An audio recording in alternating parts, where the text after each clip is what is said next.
the Desserin River flows before you. You've been following the river for several days in the Desserin Hills, tracking, or at least trying to find out what happened to a dwarven knight named Sir Calith, who many presume to be dead. And you are on the left bank, the west bank of the river, as ahead of you you see an enormous statue head, the head of a figure from a forgotten empire, no doubt a once great king. One of the eyes of the statue's head has been worn away by the river. The river flows through the empty eye socket, but the other eye socket has smoke faintly billowing out from it. Clearly someone has made a camp of some kind inside the eye socket of this long-forgotten king. Welcome everyone to another One-Shot Hotshots. We're going to play a self-contained D&D adventure. My name's Robert Peak. I'm going to be your dungeon master for the evening, and let's go ahead and start off by meeting the characters.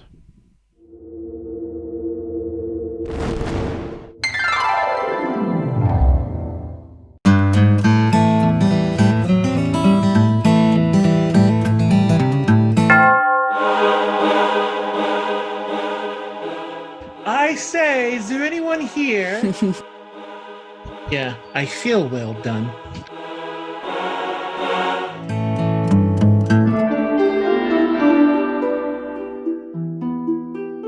So let us hit the dance floor. Positions? Oh, by the way, we are being followed. You guys are doing wonderful.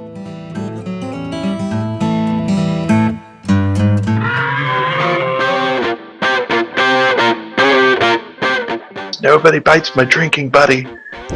I love killing creatures, but making them run in fear feels pretty good too.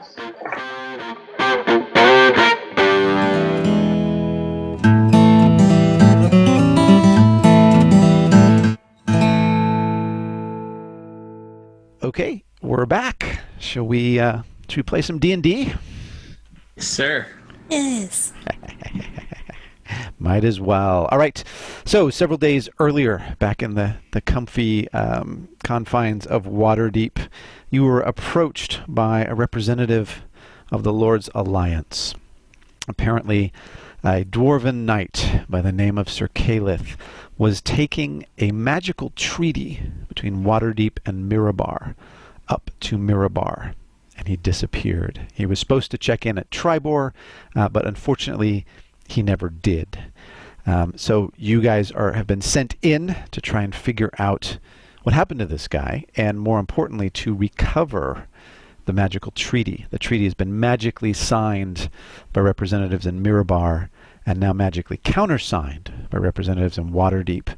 And as a result of the delay, already rumors are starting. The dwarves are wondering if something sinister happened to Sir Calith. The Waterdavians are beginning to imply that dwarves are slow and unreliable, and the alliance between the two is starting to break down. So recovering any news of Sir Calith and the treaty itself could be important to securing the alliance further between dwarves and men, since, as you know, there is a threat of war from the east and from Thay. So you find yourselves with a couple hundred feet ahead along the west bank of the Desserin River, a smoking eye socket of a giant statue.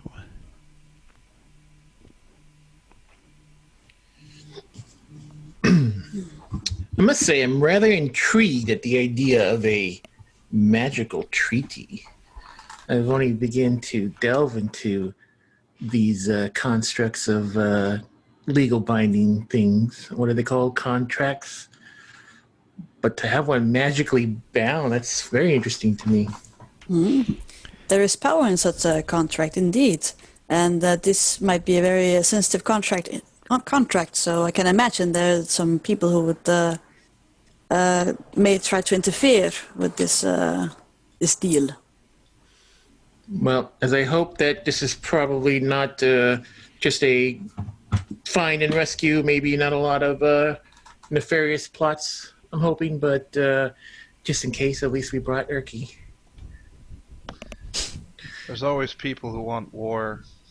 Hopefully it's a small number who are trying to sabotage a magical contract.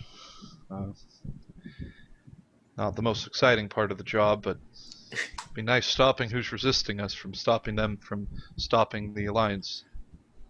Yeah. Well said, Erki. Well said. As always. Words and magic, Erki's two favorite things, together at last. Okay, well, you suspect that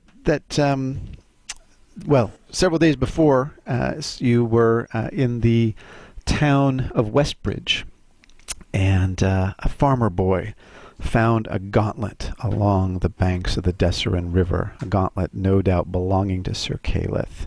And as a result, many in Westbridge presume that he may have perished en route between Westbridge and Tribor, though why he would divert so far to the east through the ancient Desserin hills and to the river itself is anyone's guess. So we're just seeing. Do we have the gauntlet, or is that just something that happened? Yeah. If you want to, Okay. you have the gauntlet with you, and as you're just tracing the river, you suddenly come upon what looks like some kind of inhabitants. Interesting. Mm-hmm. Somebody is in an eye of a statue head and starting a fire. I suppose they don't mind being located. They're not trying to hide. Maybe they've seen the dwarf. Indeed, we should continue to follow this river, and the river goes through the camp, so we might as well go say hi. Gideon, am I right? Your passive perception is actually 21? It is very, very high indeed. That is 21 passive, indeed. So you are just on the alert, soaking in every little bit of information from this natural setting that you find yourself in. And based on just the kind of occasional silence of the birds and the odd alarm cry, you get the sense that you may be being watched, not necessarily from the inhabitants of this statue head, but somewhere in the vicinity. You may not be alone. Okay. But we are alone as a group. There's not too many trees around us or something like that. I can't see anything. You can't see anything obvious at the moment, but yes, you are in a kind of rolling hills. There are trees dotted here and there, but it's not a dense forest. The main feature is the river off to your right, which spans a good 60 feet. It's a big, wide, flowing, beautiful river. Sure. We might not be alone out here, but let's continue. Let's go say hello to these people. And I see no need why we should be doing this quietly. We might as well. We just travelers traveling the road, and we just happened upon that camp. Walk with purpose. I agree. And what's your marching order? I'll go first. The same as always, I think. Me in the back. Erki, Marshall, and Gideon leading as always from the rear. Okay. All right, and you stroll up, and you get within about 50 feet of the encampment, and a creature emerges from the eye socket, sort of skulking forward.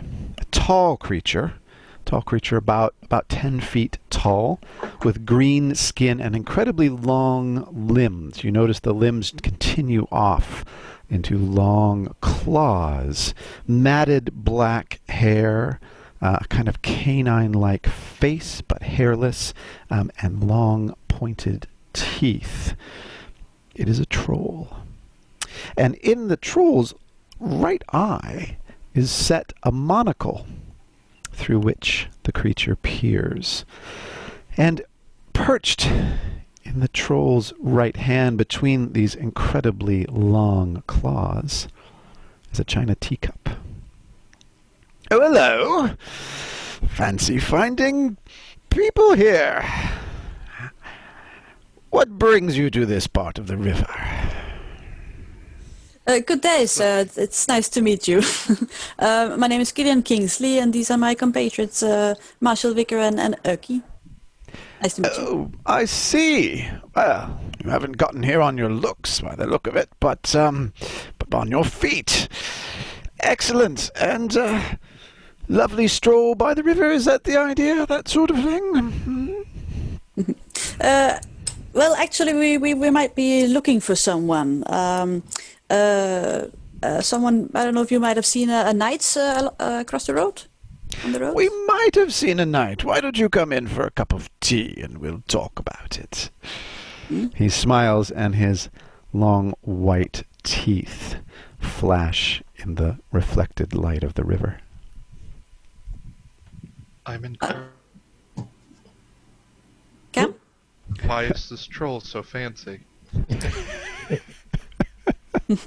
Be on your guard. Trolls aren't supposed to be this fancy. Yeah. I'm mean, sorry, what's that you say, the big fellow? I said I like tea, and you. Oh, good. Oh, So- yes. Well, I wish the feeling were mutual. Well, it is about the tea anyway. But do come in, please. I'll serve you a cup myself in one of my least dirty mugs.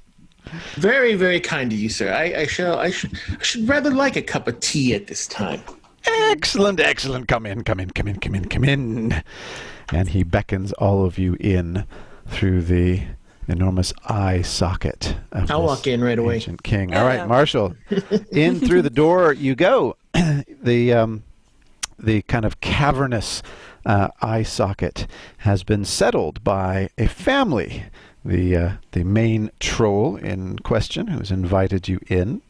Another troll, hard to tell the gender, but similar sort of deportment, and two younger ones. They are all gathered around a campfire, and there is a large kettle in the campfire, which is steaming and piping. You see, that is the source of the smoke and steam.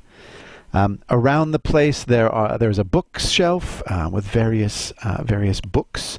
There are two beds and various other decorations. It's clear that the trolls have made this their home.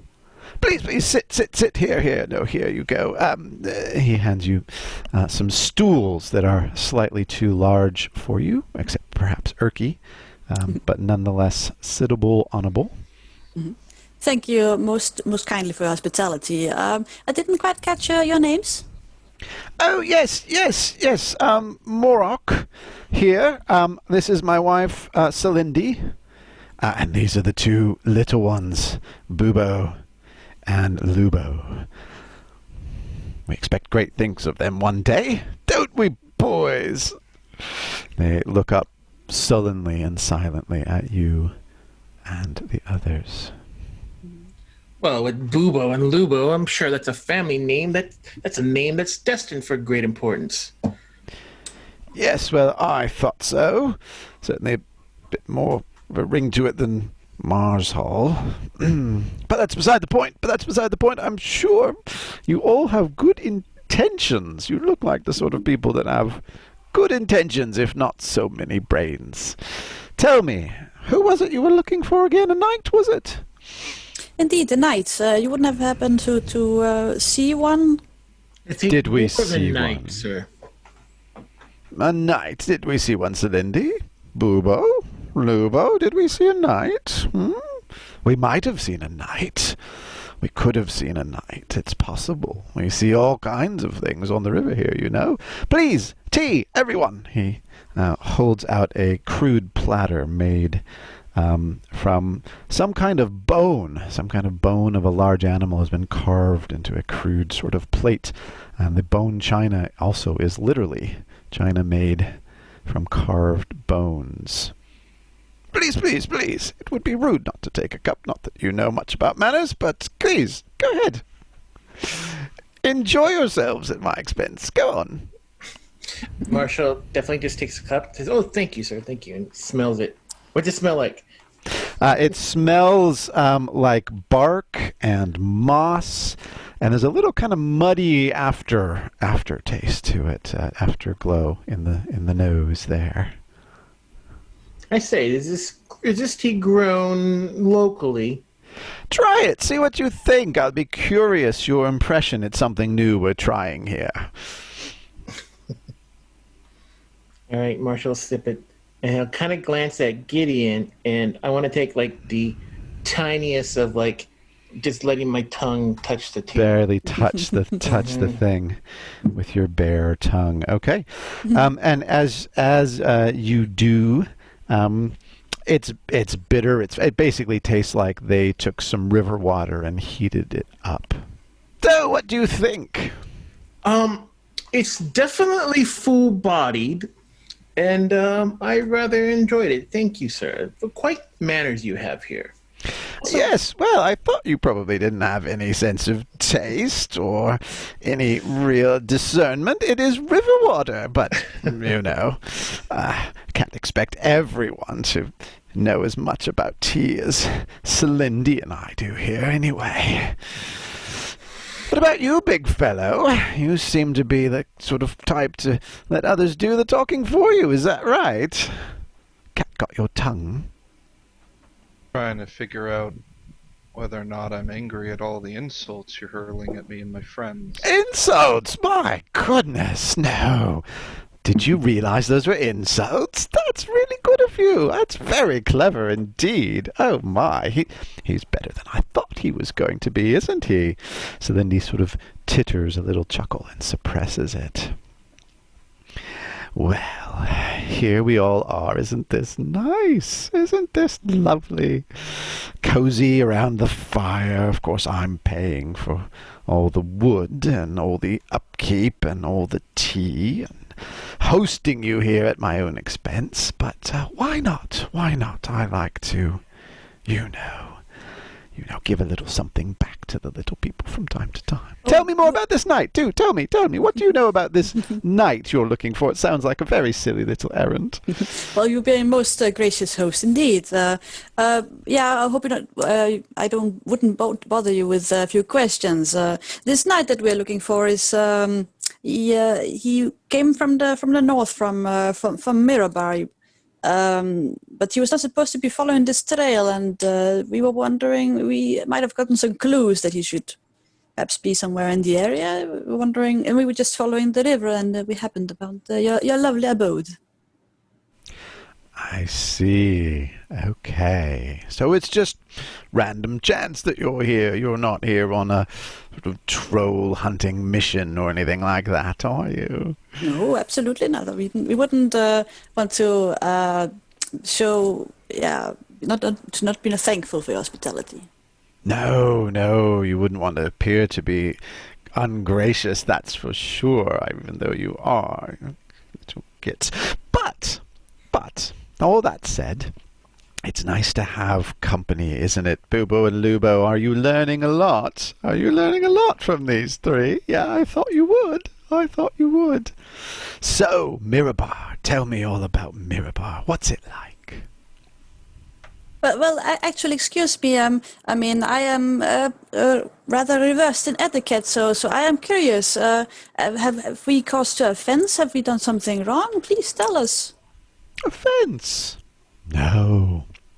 We're big people, as you can see.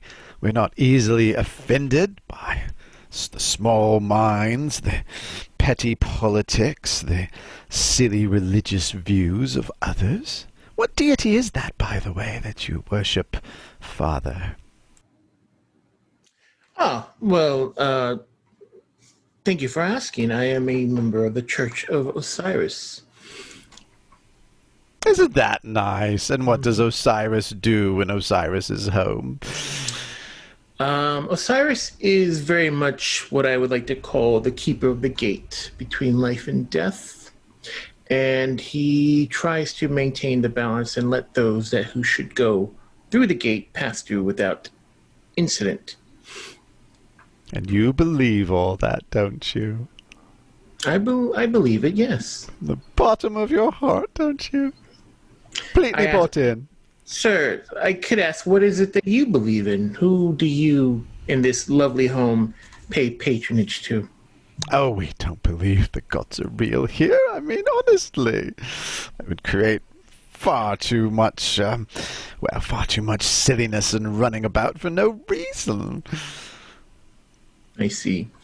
I would wonder, like, how is it that you find yourself living here? I dare say you did not have this statue built just as a home for you. Is it something you just happen upon yourself one day? Yes, indeed. It was, probably some ancient god or something, They come and go from time to time, a bit like your one, I'm sure. Yeah. Fade away with the fashion. Yes, we found this lovely place and decided to settle here and educate ourselves. That's what we've been doing, as you can see from the bookshelf over there. Can you read? Can all of you read? Absolutely. Oh, that's so nice. That's great. Where did you learn to read? And he looks at Gideon patronizingly.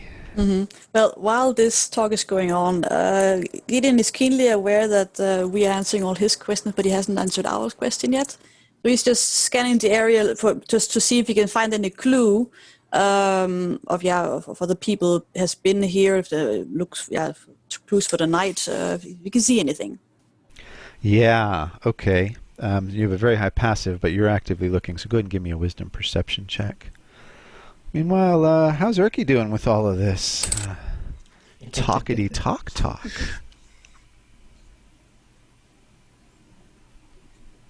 You're muted. Oh, no, you're muted. Sorry. Can you not hear me? Oh, there you go. No. Oh. Erki's doing his best not to just straight out and out start cursing at this man. He knows this is many times before Marshall and Gideon have said, Erki, when there's talking to be done, let us do it. So he's just hoping the troll doesn't start speaking to him, because I don't think it's going to go well. So he's staying silent and holding a cup of tea he won't drink. We all pray for that. We all pray for that, Erki. How'd that wisdom perception check go? I rolled higher than my passive, 25. 25, brilliant. Okay. Several things are clear to you. One, they seem to have hastily covered up a pile of humanoid bones in one corner with a blanket. Two, all of these books appear to be written in Infernal. Three, the trolls appear to have suffered damage. You know about trolls and you know that they regenerate, but these trolls do bear the scars of their past wounds, and it seems that they are certainly unusual in their dispositions, as most trolls are simple, savage, mindless killers, essentially. Yeah. Those trolls Erki would like. Yeah, it's more the trolls I hope to encounter. Mm-hmm. Yeah, and indeed, Gideon doesn't know that much about trolls. But if he gets invited with someone who's as well spoken as this one is, then I will accept the invitation. Do the bones appear to be recent? Was it a 23? 25. 25. Yeah, there's still some gristle on one of them. You can spot sort of glistening in the campfire light. Mm-hmm. It's clear that whatever this was potentially a recent meal. In fact, give me a nature check. See if you can figure out what kind of bones these are. Mm-hmm. Meanwhile, how's Marshall doing? What's he up to? What's his thinking? Marshall is a little taken aback by. I mean, this guy is definitely talking some smack, and Marshall's just grinning and bearing it, because Marshall has a little bit of a background with politeness, and this guy's just like, throwing it in his face. So he's not very pleased, but he's trying to keep it together. And I think he can kind of sense he knows it's a clock there. The little teacup is starting to quiver. Yeah. Quiver a little bit Slightly. as this goes on. All right. I got a 6 nature check. 6 nature check. Can't tell. Definitely humanoid bones. A teacup of So, impending rage. big fellow, you there. Tell me, what is it you believe in? Great talk, for one. Great talk. Great talk. Great talk. Yes. Yes. We asked you about a dwarf. Yes. Yes, you did. Yes. Yes, you asked me about a dwarf. Okay. Right. And can you read? Can you read as well? Yeah, Yeah, a little. a little. I say, sir, that you mentioned your books. I'm curious, what sort of reading have you been doing lately in these books?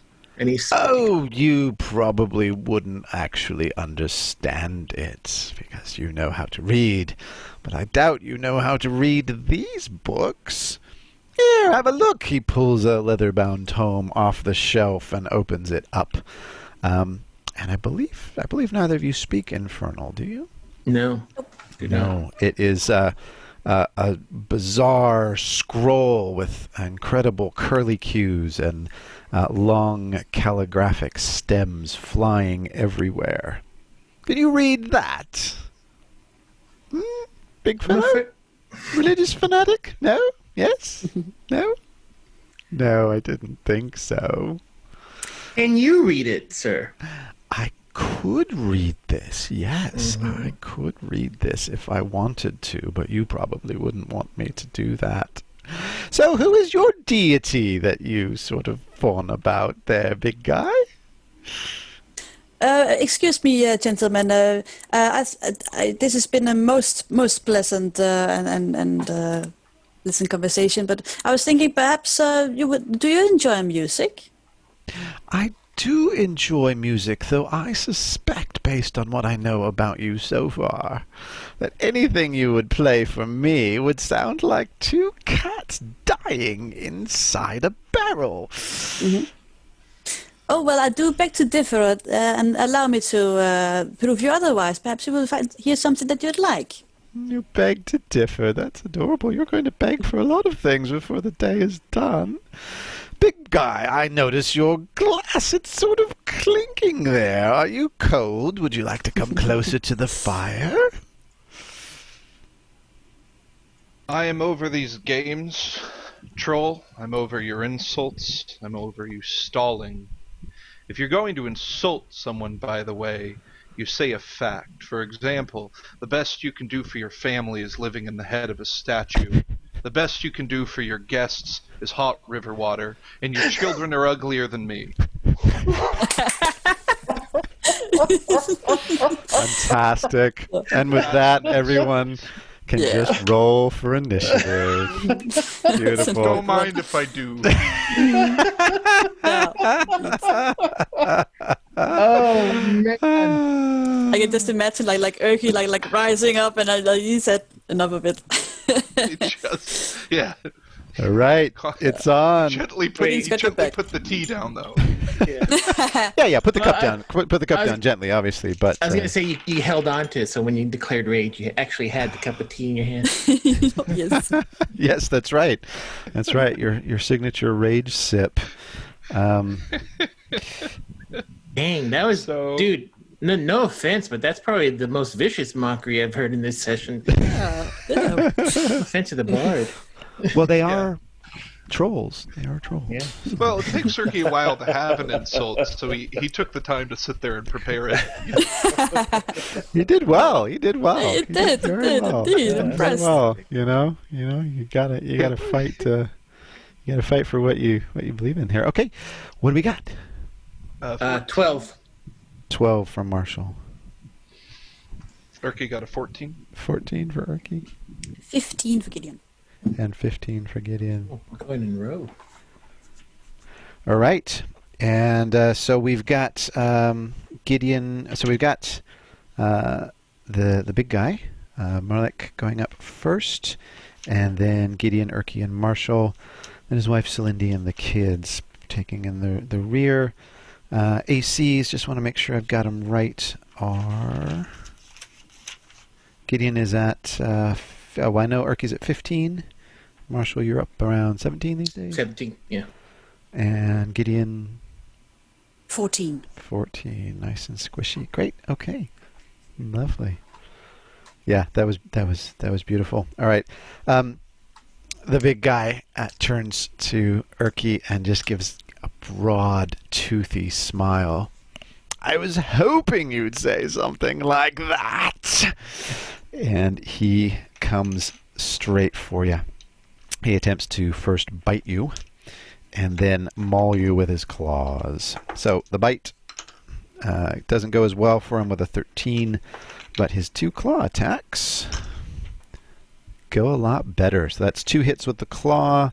You take 22 points of slashing damage. And as you are not yet in rage mode, you take 22 points of slashing damage as these long black claws go raking across your body.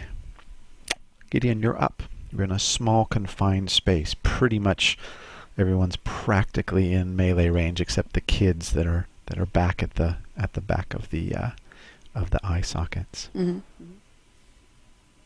Well, I must say, I'm certainly know something about fake pleasantries and mannerism, but I still think you might be able to learn a few things. And Gideon uses an ability of his called fake presence. Basically, he has these golden irises from his high elf lineage, and that the gold starts to like swirl in his eyes, and everyone within range of him has to do a wisdom saving throw within 10 feet. So I'm hoping to basically get everybody. DC For 17. adversaries, yes, you can indeed. They're close enough. Wisdom saves, also DC 16. Is that right? 17. 17. They're not the wisest, these guys, No, they ain't. and all 4 fail. What do you got? They're charmed by Gideon. They're charmed by Gideon. Okay, which means that they, unless they are attacked, are not going to attack Gideon. Mm-hmm. And Yeah, what is it again? I can't attack them. and you have your advantage on your ability checks when you interact with them socially. Yeah, or socially. otherwise. I'm thinking it might break if my allies attack them or Correct. attack individually at least. Yes, correct.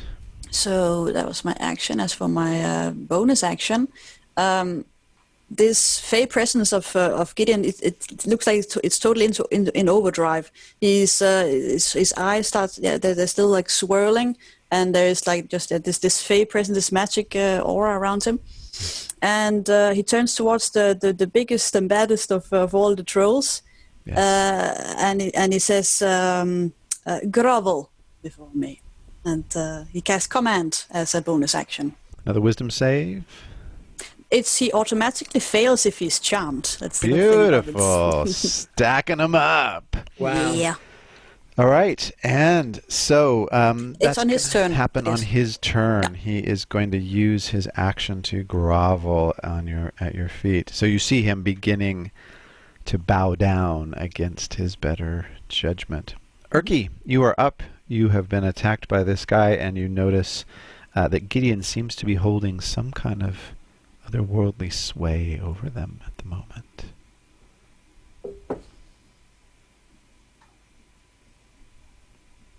Can't hear you. Can you hear me? Is that better? I like That's it. Man, I think it oh, just man, cuts in and out. I'm flickering. We're having those technical difficulties all those folks talk about. So, if he's seen Gideon has this under control and he's yet to go into rage, honestly, I think Erki's simply going to use his ability to second wind, roll a 1d10 plus 1, and just heal himself, and then prepare an opportunity of attack in case they break free of it.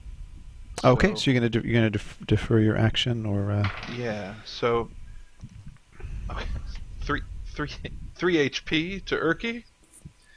All right. So, one of the claw marks heals up. The remaining 9 are still across your chest. Yeah. Okay. All right. Cool. Yeah.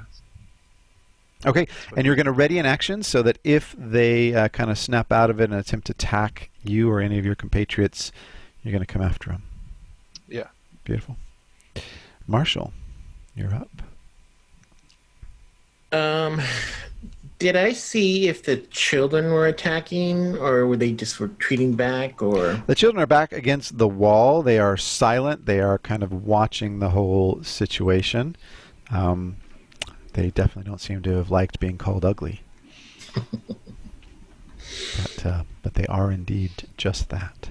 Okay, I guess maybe I don't know what the rules are in regards to charmed, but I don't want to hurt anyone or cause any attack. Can we bind them while they're charmed?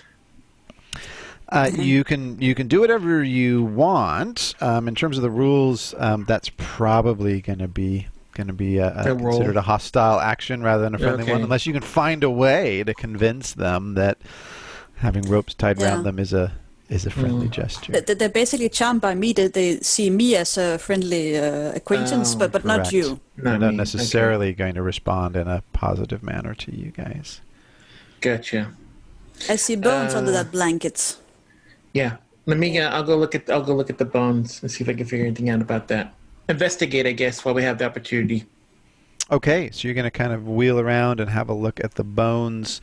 You're not going to get out of melee range where they'd swipe at you, but go ahead and give me an investigation check. Have a look at them bones. Them bones. I think you have some explaining to do. What is this? Roll tie. Flat 19. Flat 19.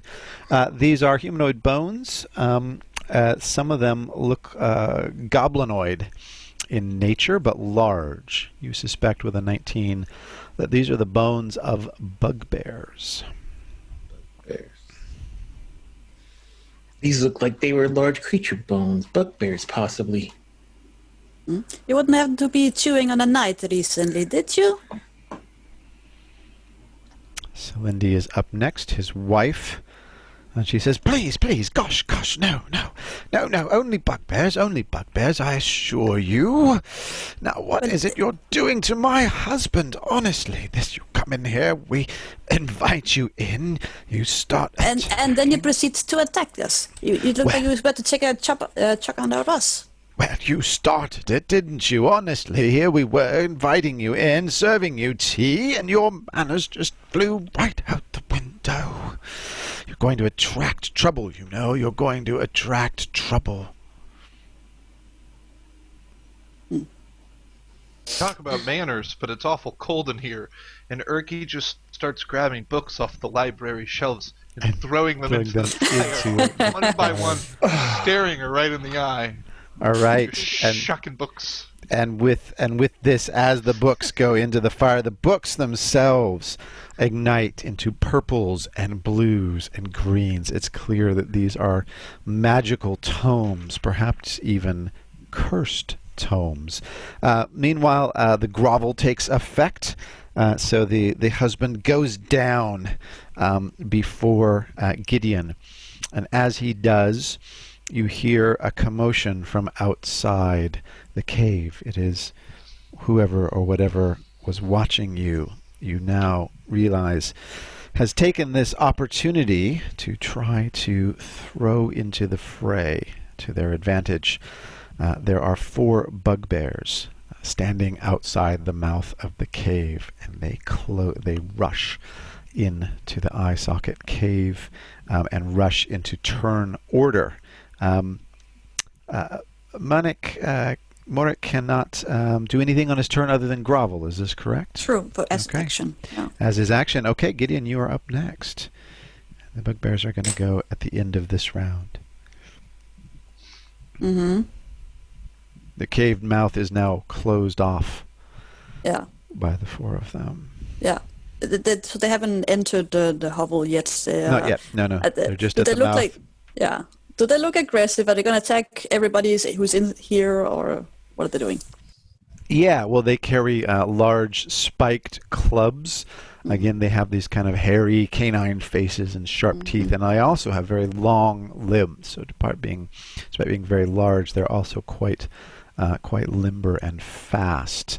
And they are brandishing their clubs. It looks like they are ready to take their revenge on the trolls.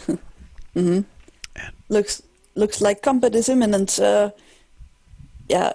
Looks like we got ourselves in between a rock and a hard place, and he like tries to back up a little bit against to make room for the bugbears, basically.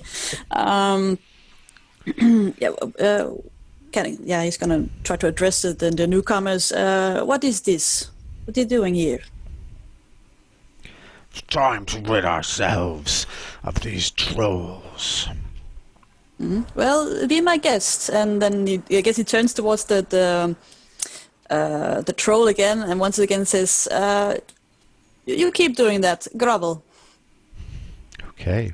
If he's still charmed. Yes, if he is down. That's it. Okay. Erki, you're up. You got 4 bugbears at your back, and you've got these rather unfriendly trolls in front of you. You're chucking books into the fire, much to their great dismay. Erki's feeling real good about all the zips, and he turns to the bugbears and says, "These trolls are great hosts. They'll invite you right in. Come on in, bugbears, and enjoy, anything they have at their disposal. Maybe one of their arms, perhaps.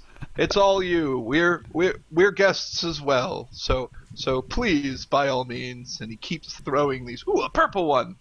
And he's throwing them into the flames. Yeah, he's enjoying it. Total fireworks display at this point as the majority of the books, and you've gotten your way. You're about 2/3 of the way through the books. One more round of book throwing, and you will have destroyed. I don't know if he can throw books and have an opportunity of attack. So I'll let you have a few books as a minor action. Okay. So you're getting your way through a few books, and you can defer an opportunity attack. More books. Okay. Defer an opportunity attack if you choose to. Marshall, you're up. I have no idea what's going on. Okay, I think what I am worried about of this is just it going really bad, and we're just in a very small area. I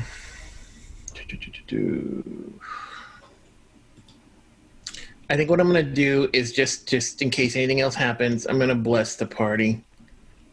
Let me see what's the lowest I can do it at. It's a solid choice. Yeah. Despite all those compelling arguments for the lack of any real deity in the world, you're still gonna invoke prayer. Okay. That didn't quite convince you. Didn't quite sway you. Yeah. All right. So you guys just gonna have a D4 for a saving throw, attack roll or saving throw. Thanks. All right. An extra little pyramid at your disposal. All right. At this point, Celindi says to you, We know where the dwarf is. We know where he is. If you will rid us of these bugbears, we will tell you. It's a simple matter, really. You obviously are more than up to the task. Don't want to get the children involved. Please. I say swear. Give us your word that you would honor that. But you guys have proven that your word is no worth to us here. So swearing your children's lives. Very well. Boo-boo, Lubo, come here. She puts one long clawed hand on each of their heads and then raises them up by the tops of their heads so their feet are dangling off the ground. And she says, I swear I'll tell you if you get rid of these bothersome bugbears. And she drops them both and they crumple down to the ground. And that is Celindi's turn. The children spend their turn getting up. And the bugbears are next, but Marshall, have you anything in reply? I'll just look at Erki and I look at Gideon really quick and I say, the word means nothing Their tea is horrible, but their love and their children seems sound.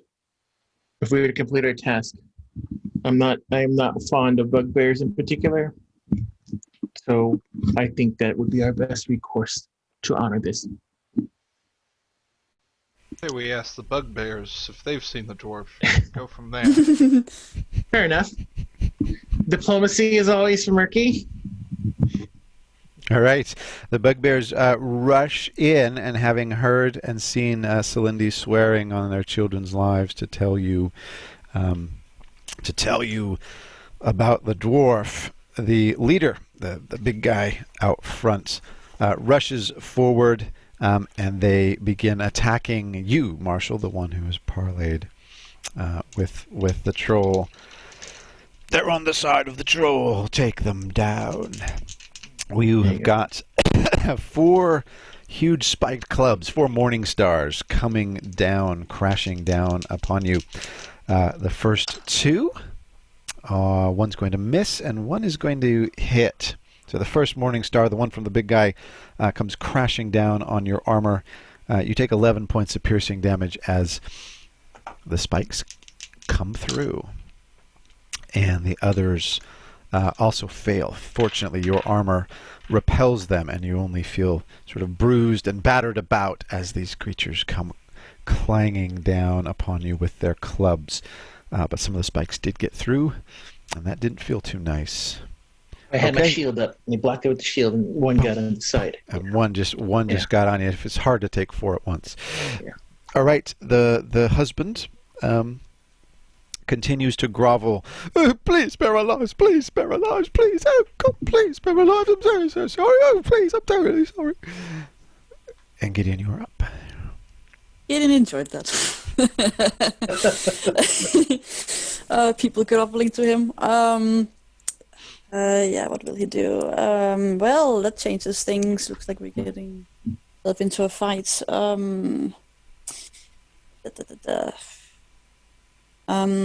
Well, he's gonna once again use his what is it called, Mantle of Majesty, to cast a bonus action command. But what will he do? I was kind of hoping that someone was gonna attack the big troll now that they have advantage and everything on him groveling. But what are we gonna do now? I think now they're your allies, apparently. So yeah. Yeah. Oh, they're not charmed. The thing is. No, nor are they charming particularly. They're large and hairy and. Yeah, I think he will try it anyway. He's going to try to cast command on the bugbear leader that attacked Marshall, and he's just gonna say, yeah. We're not really sure where this fight is going to go. He's just going to say, now hold on a minute, halt, and say halt to the bugbear. That's a wisdom save. Wisdom save. 17. And he just misses with a 16. Yeah, so halt is the command word. All right, so he is going to stop in his tracks on his turn. I still have a action. I don't really know what to cast. I think I will try to do Hypnotic Pattern, but can I place it somehow without targeting my friends?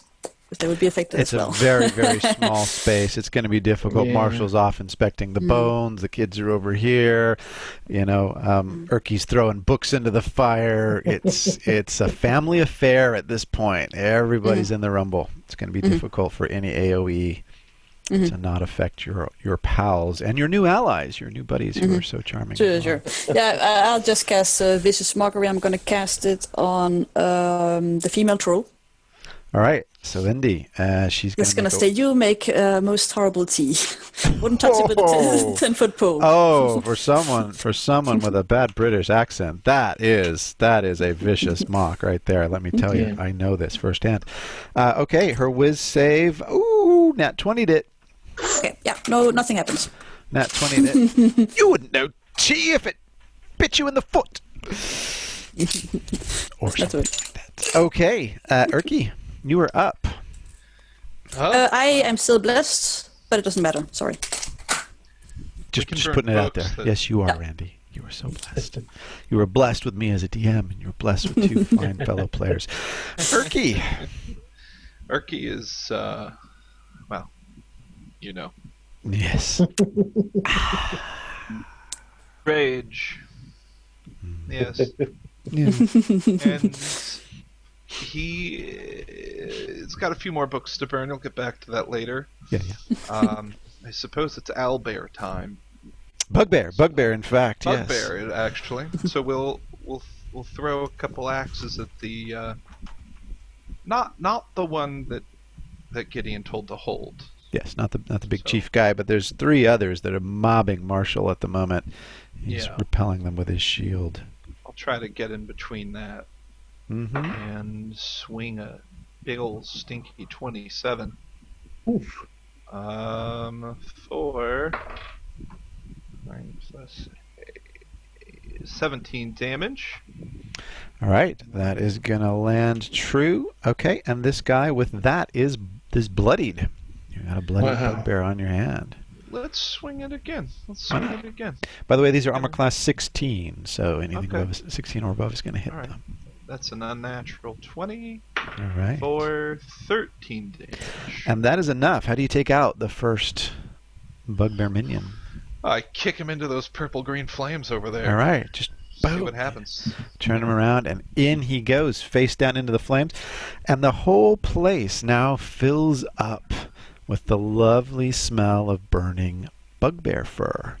I don't know if you've ever smelled burning hair, but imagine a mangy, wet dog thrown onto a fire. So it's just absolutely foul. All of your eyes begin to water.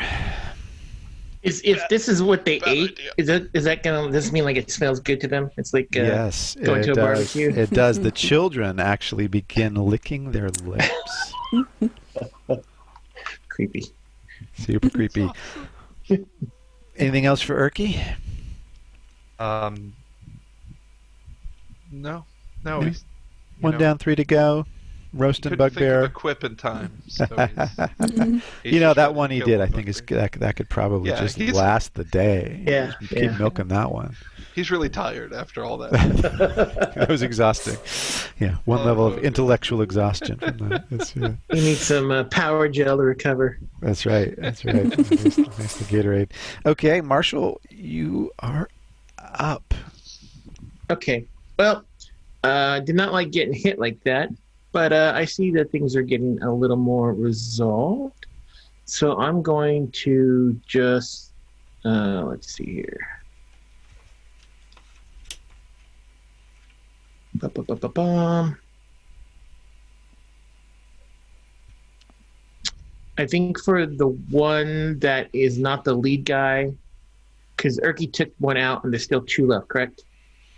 There are 2 left, and the lead guy who's charmed by Gideon, and who will halt on his turn. And all my other stuff is concentration. All right, I think I'm just going to have to break the bless. And what I'm going to do is I'm going to cast a Ray of Enfeeblement on him. This is on the big guy, the leader? The big guy. Great. So it's a spell attack. So let's see here. Don't always get to roll spell attacks, but it's so cool. 19. Yeah, plenty. Okay, and then for him, that means that he has to make a on a hit, the target deals only half damage with weapon attacks that use strength until the spell ends. At the end of each target's turn, he can make a con save to try to get rid of it. Great. Okay. He is debuffed and charmed, and is going to halt on his subsequent turn. Okay. At this point, Celindi is going to try to fish a bit of the bugbear corpse out of the fire to save it for later. But in doing so, is going to light some of the nearby straw bedding. The bit of smoldering corpse ignites the bedding. The bedding begins to blaze. The bedding is nearby to the wooden bookshelf, And it is clear that pretty soon this whole place, at least all of the non-stone belongings within it, are going to start to go up. Already the smoke is getting thick and billowing around you. Bugbears are up next, and with this smoke, you know that it may become difficult to see and to function normally. The bugbears, we've got one who simply halts. The big guy just halts. One of them is dead, and the other two are now going to turn their attention to. Well, they heard Gideon say halt to their leader, and their leader halted. They didn't like that very much. It's magic, it's trickery. Drag him out. And they come at Gideon with morning stars. Okay, one's a nat 1, and one's a 23. Yeah. So that's 11 points of piercing damage for Gideon as one of the morning stars, and its spikes goes straight through and into your shoulder. Upon that strike, the golden irises of Gideon stop swirling, and the like magic is fading from the area. He's no longer concentrating on Mantle of Majesty. That was a pretty good hit. All right, it was a good hit, and you did your save, and your save you did not failed expect your concentration. it. Yeah. Boom. All right, they've knocked out the magic for the moment, and the magic user is down. All right, the husband, Mark, like all of you now, is going to need to make a Constitution savings throw. Otherwise, they're going to be operating at disadvantage because the smoke is billowing around and getting in your eyes, and effectively, without a con save, you're going to act like you're blinded. And he's pretty tough, so he behaves as normally. He just comes straight for the big guy, and lands one of his 3 attacks, his bite, and just bites right into the shoulder of the chief, and says, "Oh, that's good stuff." Gideon, you're up. Give me a con save. Yeah. No. 4. All right, you're effectively blinded. So your attack rolls are at disadvantage, and attacks against you are at advantage, and you fail any ability check that involves sight. The smoke got in your eyes. Yeah. So, we're no longer blessed anymore. I'll take that with me. You're no longer blessed. Your magic is deactivated, and your eyes begin watering. Yeah, Gideon was not expected that hit, so that just struck him out of nowhere. Basically, he stopped concentration, then he gets smoke in his eye. He takes out his, looks for his, searches for his handkerchief and takes it up for against the smoke of it to his face, and he says, "May I suggest a tactical retreat?" And he's using Mantle of Inspiration to give everybody. Wait, one moment. I'm blinded. That affects. That means that you probably can't see your compatriots. No, I have to see them. I can't do it. Damn. You cannot see. Well, I'm DM. We have partied with Gideon for quite some time and have been, subject to this spell. And our cue is always the hand clap. Is that not a trigger for us that we can understand it, or is that just a systematic DM? It's Pavlovian. Yeah. It's just automatic. I'm afraid, guys, that with Gideon unable to see, that means Gideon is unable to cast even on himself. You can't even see your own hand in front of your face at the moment. Your eyes, it's just your eyes are just absolutely streaming with this horrible smoke. The ability says I have to see people, and the hand clapping is just fluff basically for me. Nice try though, guys. Nice try. Yeah. Let's make this an auditory spell. Let's just work it slightly. Homebrew. With that, with everything that's happening with Gideon, he just uses his action to disengage, and he's trying to find his way out of the hollow.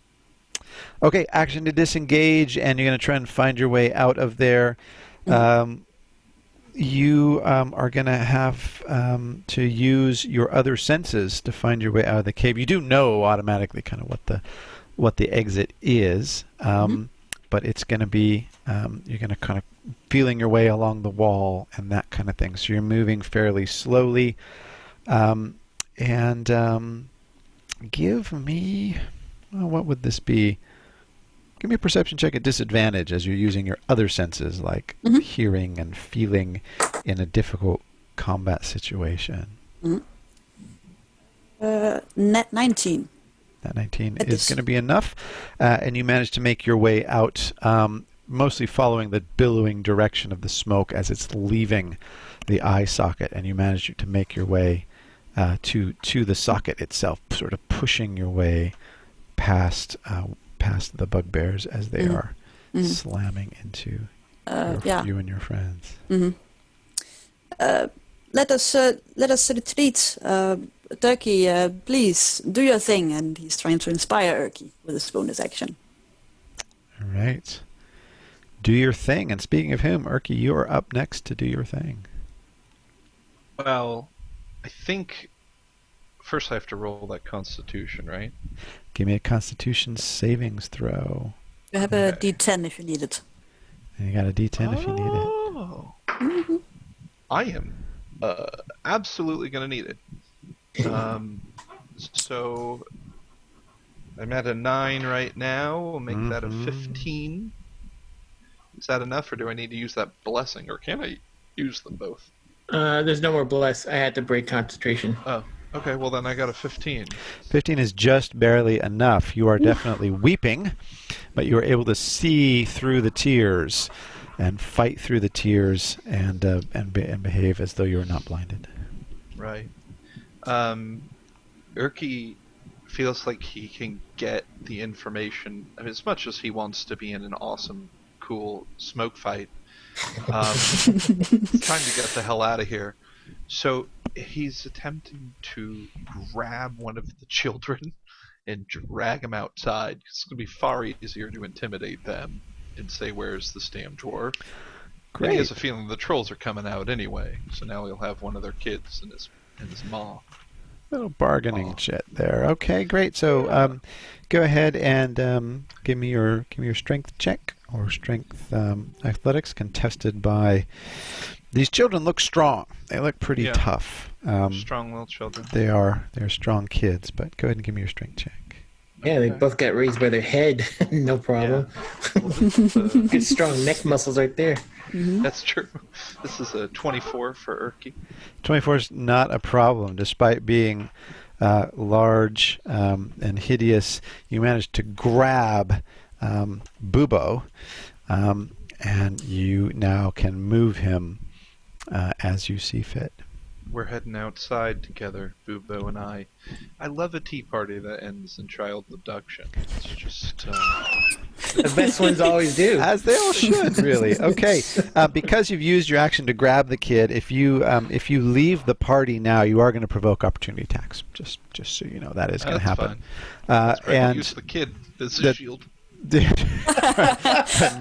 meat shield. Okay, well, any of them fail horribly, then we're going to go meat shield mode. But we've got 3 living bugbears left. And Mama isn't going to like it that you're taking the child either, so she's gonna strike at you once as well. Let's go 3 bugbear mode. We've only got 1 hit there, so that would have been 11 points of piercing damage. You are raging hard, so that's 5. And Mama's going to come at you. She's going to come at you with a claw swipe, and that is a nat 1. She is so perturbed and engulfed in the flames. Lubo is also going to get a swipe though. Did she just hit her kid? She got a nat 1. You're right. She did. So the child is going to take 11 points of slashing damage. Oh, the irony. The child is looking bad as Erki just holds up Bubo like a human shield, and he just rakes across Bubo's chest. You get the feeling this is not the first time Bubo has tasted the claws of his own mother. And Lubo swipes out, and Lubo fails to make contact as well. All right, Erki, you have just bulldozed your way out, and you and Gideon are standing outside the eye socket. You've got this kid. How are you? Where are you holding? Are you holding them by the head as well, or you got them by the shoulder? Or oh, you cut out audio. Oh, can you hear me? Now you can. Hear me? A scruff in the neck, and I'm hoping to bring him to the outside and just slam him against the wall. All right. And just eye to eye this little crappy kid who is uglier than me. It's rare, but you know, when you find them, you got to take advantage of that. Marshall, you're up. You're up next. Oh my goodness. It is a little scary in here. Oh, I guess I got to do a con save first. Right? Give me a con save. Yeah, thanks for remembering.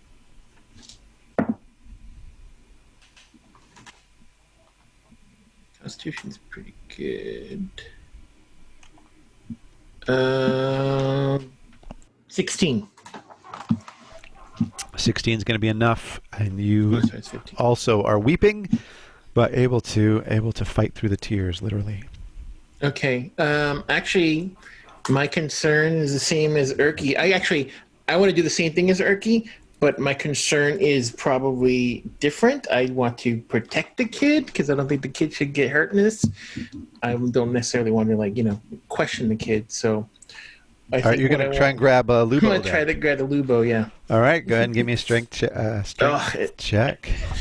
I don't have anything buffing me. No. Come on. It's for you, Lubo. You know, Lubo kind of looks like he wants to go with you, and just putting that out there. Yeah, 13. Come with me if you want to live. 13 is enough. Yeah. With me if you want to live. Yeah. I'll explain later. 13 is enough. How you got Lubo? Well, I'm not as strong as Erki, so I'm just gonna kind of grab him under the arm, through the neck, sleeper hold style, and kind of pull him out. All right, and good news for you. So you're heading out of the eye socket? Yeah. Yeah, good news for you is everyone else used their reaction already on Erki. So Erki basically diffused the gauntlet in front of you, and Nice. you get to run free as they all were pummeling on Erki on his way out. Except for Papa. Big Papa does actually get to take a swipe at you because he didn't use his reaction, and he is no longer. He's no longer. Is he charmed, or is he still charmed by Gideon? I guess that doesn't matter because you're just an ally of Gideon. But he fails. He fails to make contact with a 15.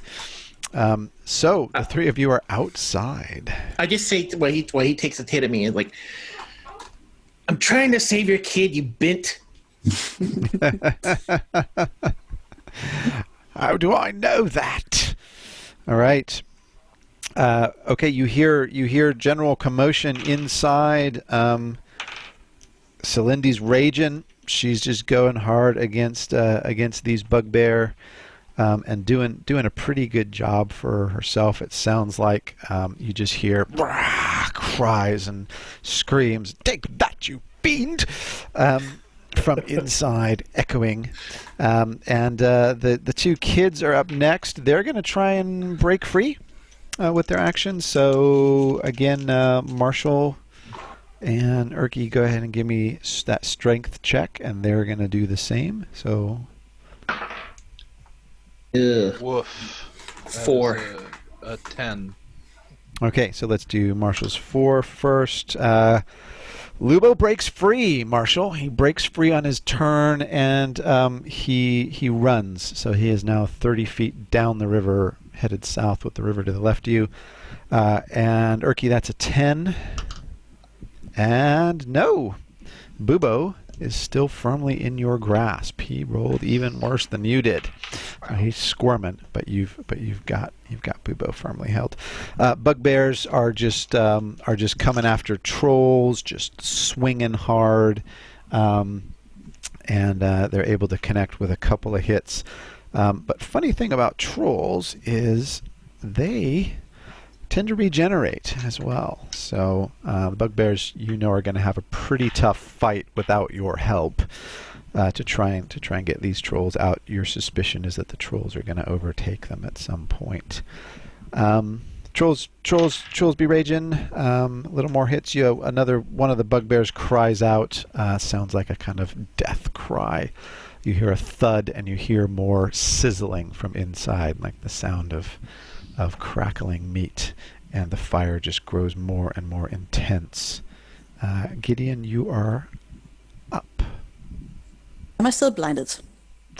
Give me that con save Ooh. at the start of your turn. 14.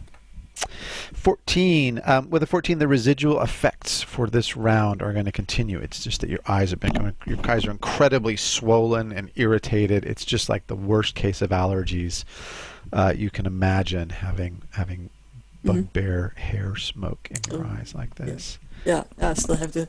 But next turn tissue. you will no longer be blinded, as long as you remain outside of the range of the smoke. Mm-hmm. Yeah, but I can still hear the fighting going on. Gideon says, "Erki, Marshall, did you make it outside?" Marshall's a cop. Yeah. Mm-hmm. We have one of the kids, but the other one got away. Erki, darling? I'm here with Boo Boo. Please don't kill me.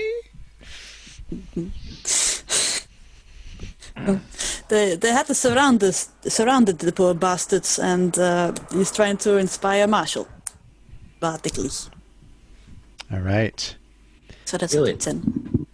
And that was his bonus action. With his main action, let us try to make a grand exit then, shall we? And then Gideon has his lute, and he's like drumming single strings, like boom, boom, boom, like trying to find the right combination of notes, basically. And then he turns towards the hut, and he goes like boom, and the whole thing is like, it's like something, I don't know, some sound wave or some wave hit it. Sonic boom. Yeah. You're aiming into the eye socket, into the cave? It's I'm casting synaptic static, so it's a point I choose. I don't have to see it. I'm just I'm also blind, but I'm just trying to focus on the air of the hut. Mm-hmm. So into the dwelling, basically. Yeah. Into the dwelling with all the smoke and everything else. Okay, and what happens? How do we resolve? So each the sonic creature boom? has to make an intelligence saving throw. Wow. You can imagine the intelligence of all the trolls and bugbears. Well, in they there. appeared to be more intelligent. Yeah. They appear to be more intelligent than most. Yes, that's rather true. Yes. Okay. So both trolls fail, and our biggity bugs are not the most intelligent, but two of the two remaining ones, the two living ones, succeed. Weirdly enough, so your spell only the trolls fail their saves. What do we got? So full damage is 37 psychic damage. Okay. Half if they succeeded. And the ones that failed have to do a roll a d6 and subtract that number to any attack rolls or ability checks. Wow. Dang. Okay. You brought the pain. 5th level Say it spell. again. What's the spell? A synaptic static. What does it do? Sorry. They have to do an intelligence saving throw or take full damage. So what did I say? 37. Half if they succeeded, and if they failed, they also have reduction on their attack rolls and stuff like that, ability checks. Oh, okay, cool. Mhm. Wow, awesome. It's a crazy spell. It is. Is a crazy spell. Okay. And it's just like this sort of radiating magical aura comes out of the cave, and you hear them cry out, "Gosh, what a headache! What was that?" And Erki, you are up, unless there's anything else, Gideon. No, that was it. No, 5th level spell. Mic drop. Erki, you're up. I can't hear you again. Really? Why? That's so Yeah. weird. So I weird. think it's like maybe like the auto's not picking it up. So maybe you gotta I think it's this fan here. That could be it. It could be gating because it's it thinks you're in a Yeah. high wind situation. I'll just speak up a bit more. Is that good? Yeah. So Erki looks Boo Boo in the eye and says, Boo Boo, there's a few things I want. I want to hold your head down in the river. I want to hold your feet over the fire. I want to feed you to bugbears. And I want to know where the damn dwarf is. Which one would you like to accommodate me with? Oh, well, that's an easy choice. Daddy's taught me well. I'll tell you exactly where the dwarf is. How about that? Yes. I'm all ears. Okay, great. Well, here's what you do. You go round this silly little statue head thingy, and you carry on north a bit along the river. You're going to come to a clearing. You're going to go left across a big battlefield. Ignore the caravan there. She's a very silly lady. Cross the field, and you're going to find your way down into a little bit of a dale, a little lovely sort of valley. Very nice this time of year. A bit of wildflowers, you know, sort of bluebells. Delightful. In there, you're going to see, just off to your right, as the valley proceeds upward, there is the entrance to a mine, a sort of old mine shaft. Very old, in fact. Dwarven make, funny that. And in that mine shaft you will find your friend the knight cowering like a silly little girl. Anything else I can do for you before I saunter off along my way? Just grow into an adult real fast so we can meet again. Could you do that for me? You've got it. Not a problem. I will do just that. And I will remember Erki, was it? Was it Erki? Yes. Erki, yeah. Good. All right. I will ask for you by name. Okay. Good. I'll be good. seeing you. Oh, no, I'll be Take not care if now. I'm not seeing you first. Okay.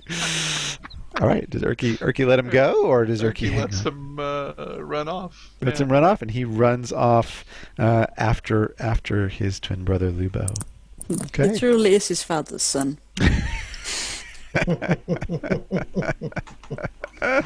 Okay, Marshall, you're up. Well, I guess we know where to go, and this seems to be their house, and I think it's on them to put things in order here. Maybe they were pretty accommodating to us, even if they were a little backhanded in all of their comments, but not our business. Indeed, they've made their beds. Now they must lay in it. Let us leave this silly place. I agree. Okay. It's a fine tea party nonetheless. All right, and so you leave the tea party and make your way north along the river. It's a lovely day, and it's awfully nice to be out of the smoke. So, Gideon, you are no longer blinded. You can once again see, although your eyes are incredibly puffy at this point. You look, let's just say you don't look your normal, beautiful self in this case. You look actually like your whole face has been stung by bees. And yeah, you're strolling by the river. And can I just, before, since we're out of turn order, and Erki, I just want to give a little bit of heal, just in case. Just, cleric things, that's all. Nothing major. Erki, please take, I guess 8. I rolled low, my bad. Eight's better than nothing. Yeah. Yeah, Erki's doing well. All right. That's all I wanted to do. Okay. You proceed. You turn left and head away from the river briefly, and you find yourself indeed on a wide open grassy field, a flat plain. And as you look down, you see scraps of metal and indications that this was once an ancient battlefield. In the distance, there is, as described by Bubo, a covered wagon. And there is someone not far from the wagon who seems to be scrabbling about in the dirt, sort of looking for something. She is about 300 feet away from you on the other side of the battlefield. Boo Boo said to skip her, something about her being silly. But I don't know if I trust trolls all that much. True, but if we are following his directions, and I think that means that we have been trusting him. I can't argue with that. Well, he's not the person we're looking for, but it is on the way. I'd like to talk to them. Go ahead. I'll follow you as always. Hmm. Well, Yeah. I'll lead you as always. Your escort is most. Your escort and your presence here is most appreciated, as always, my good dear friend. I do what I can. Okay. All right. You make your way across the battlefield. Gideon, with your passive perception alone, you are keenly aware of this place. You can almost hear the whinny of horses, the clash of metal. You know that this battle must have happened a very long time ago, based on the scraps and artifacts that you are seeing underfoot as you travel over the field. Scraps of human-made weapons and scraps clearly of dwarven weapons as well. You believe this to have been a great conflict, at least between those two races, if not others. And as you approach, you see a halfling woman dressed in sort of red robes. She is down on the ground, sort of searching for artifacts of some kind on the battlefield. And as she sees you, she turns and she looks at you and she says, "Oh, hello, hello, hello." Greetings, my lady. We do not mean to disturb you. "Oh, no, not a problem at all. No, please, no, not at all. Can I interest you in any potions or lotions or salves today? You look as though you may have seen some form of conflict, and I provide such things at a very modest price." Ah, traveling salesman. Well, yes. let's see what you have. "Oh, indeed. Oh, yes, absolutely. Yes, please come with me." And she takes you to the back of her covered wagon and opens up the wagon, and you see shelf upon shelf of different dusty bottles. All sorts here. We have a bit of, Oxbay, no, you wouldn't like that. We have all manner of potions, healing potions, invisibility potions. We have just about anything you could ask for. What would you like today? Oh, curious find. I'm guessing you must have found this on the battlefield? Oh, these, no, I make these up myself. Yes, premium quality, from all manner of ingredients. This was just a bit of a hobby, looking at these kinds of things. Well, yeah, what does she have? What can I see? You see a lot of different glass bottles and vials and jars. She claims to have sort of one of everything, just anything you could possibly want. Well, given our recent adventure, where my magic was not able to take effect within a certain area, perhaps you have some healing potions for sale? Oh, I do indeed. Yes, I do indeed. Yes, absolutely. No problem. Here you go. And yes, how many would you like? Perhaps two. Two, yes. Excellent. Yes, very good. Yep, no, 2 healing potions, not a problem. That will be 16 gold each, so 32 gold pieces, please. Yes, please. Take these. Here you go. All right. She counts them, she bites them, she puts them in her pouch. Excellent. If there won't be anything else, I will get back to my little hobby here of sort of Excuse me, my dear. That first, I might say that's a rather reasonable price for a healing potion. I've seen the city fetch quite more than that, so that seems to be a good value that you're offering here. Thank you very much. Thank you very much. Yes. However, I do have a question. How long have you been in this particular area? Oh, this area. Oh, not long. No. A couple of days. Yeah. And I noticed you digging around. Are you looking for something? No, nothing in particular. No, just sort of a bit of a hobby of mine, just looking around in the dirt for things. Well, it's me and my compatriots, we are looking for something, and we're trying to find a dwarven knight. Have you happened to see one around here lately, recently? Well, not a living one, I have to say. No, not one that's alive. No.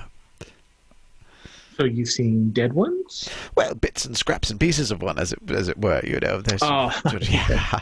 I understand. Yes, of course you do. Yeah. Yes. Okay. Very well. Well, I appreciate you for your time. Oh no, absolutely. Thank you. It's a pleasure to be of service. And yes, I'll just be on my way if that's all right. If there's anything else.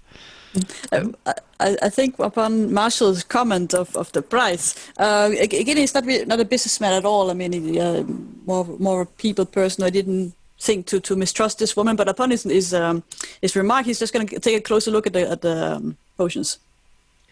Oh, okay, great. Give me an Arcana check. It's more river water. Probably. Oh, what is that? 13 Arcana. 13 Arcana. Okay.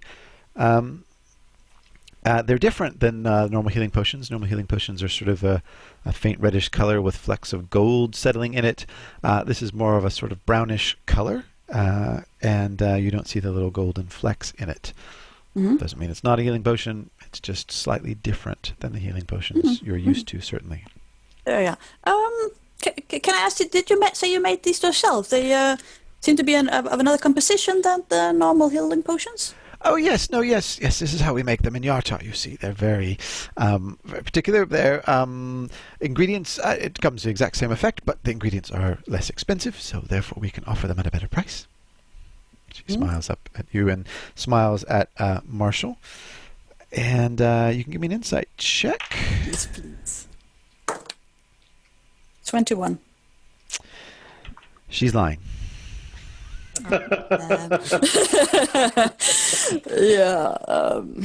Gideon is not the one to hold grudges. I mean if he gets played, that's just what it is.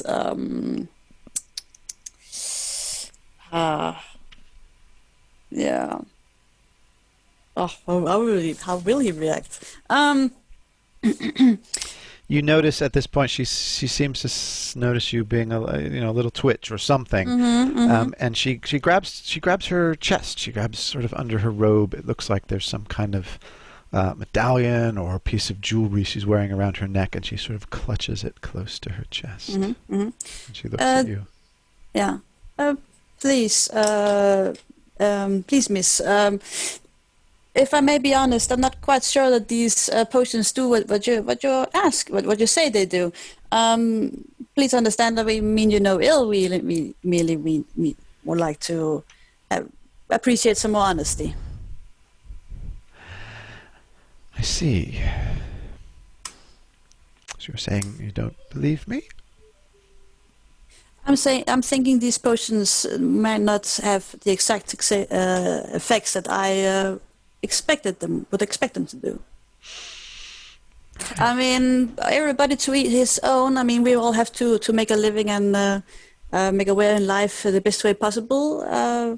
I hold no ill will, but please, we should be fair, professional in business at least. You're saying you want a discount, then? Perhaps you have something else I can have for my money I've given you. I'm afraid the shop is now closed at the moment.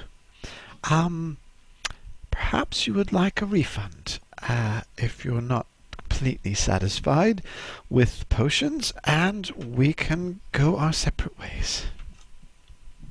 She seems a little nervous, and she's clutching whatever is in her hand very tightly now. Well, no, please, you can keep my money, but perhaps you wouldn't mind parting with some information in that case.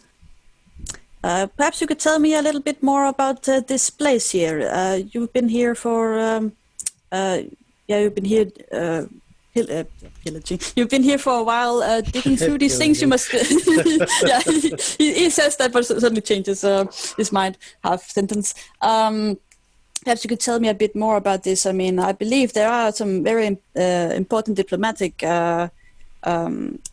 meeting going on about as a consequence of this conflict. Perhaps you would know more about it. Well, and if I tell you about this, you will we'll be square. Yes. We will happily part ways, indeed. Clan Greybeard was one of the most feared dwarven tribes. long time ago. They ran into conflict with the Lord's Alliance, and they were massacred here. It has been a source of great contention between the dwarven and human realms for a long, long time. And this place, although it is a graveyard, is rich in secrets and history. It is a place where you can find all manner of interesting things. But above all, you can find signs of the great unrest between dwarves and men, and just how far back it goes. And you wouldn't happen to be to part with some of those secrets, just as a friendly gesture? Well, I know that the family of Iron Anvil was heavily involved, and I know that this family has borne a deep grudge against the humans for a very, very long time, passed down from mother to child, mother to child, mother to child. I know that one member of that family passed through here recently. And who might that be? He was a knight of some kind. He bore the family insignia. He wore it on his right shoulder, emblazoned into his armor, and he went off that way. She points in the direction you were traveling. He went off that way like a man hunted, like a man hounded by something. I know not what. Very well. Thank you, kind lady.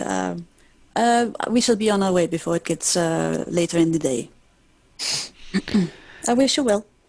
Excellent, and do enjoy those potions, and be sure to tell your friends how good and how effective they are. He's going to lean in. Please tell me, what do the potions do? They quench your thirst rather nicely. Well played. This is well played. Goodbye. Pleasure doing business with you.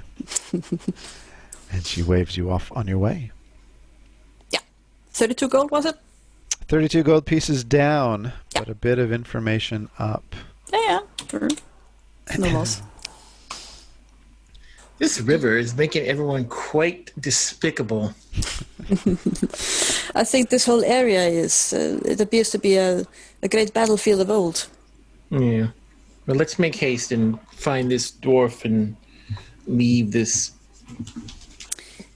land that hurts feelings. Land of hurt feelings. Never have the Desserin Hills been so well described. I did find it very useful and interesting information that she gave us. This knight that was carrying the treaty, appears to be from a family who's been holding a grudge against the humans. He might not. Perhaps he had a change of hearts, and he was on his own and very much off the path. Perhaps he did this of his own volition. It's possible, but I have taken my part on many a hunt, and I will say that the quarry usually does try to deviate from the normal path.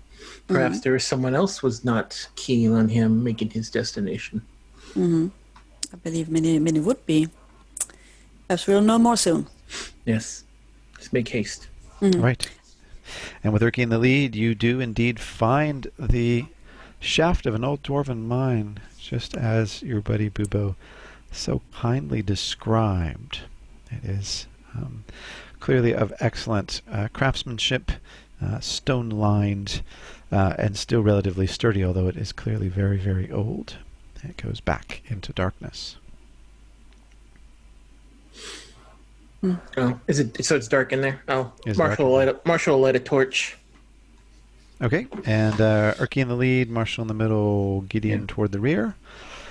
Okay, and you guys are making your way down the mine shaft, and as you do, Gideon, you think you see something in the distance, a flash, a bit like cat's eyes, sort of flash momentarily in the light of a torch in this case, but not unfortunately in time to do much about it. Erki, you can give me a dexterity savings throw as the top of the cavern begins collapsing down upon you. Oh, I get advantage on those, but I only get a +1 on them. That is a nat 20. So Not a problem. the second roll. You jump back as pieces of the mine come collapsing down, and you notice, Gideon, that clearly it was rigged and triggered. The mine being of excellent stone, but this particular wooden pillar appears to have been pulled by a rope that goes further off down into the shaft of the mine. Someone is trying to stop you. We mean you no harm. He just yells that out into the tunnel. All right.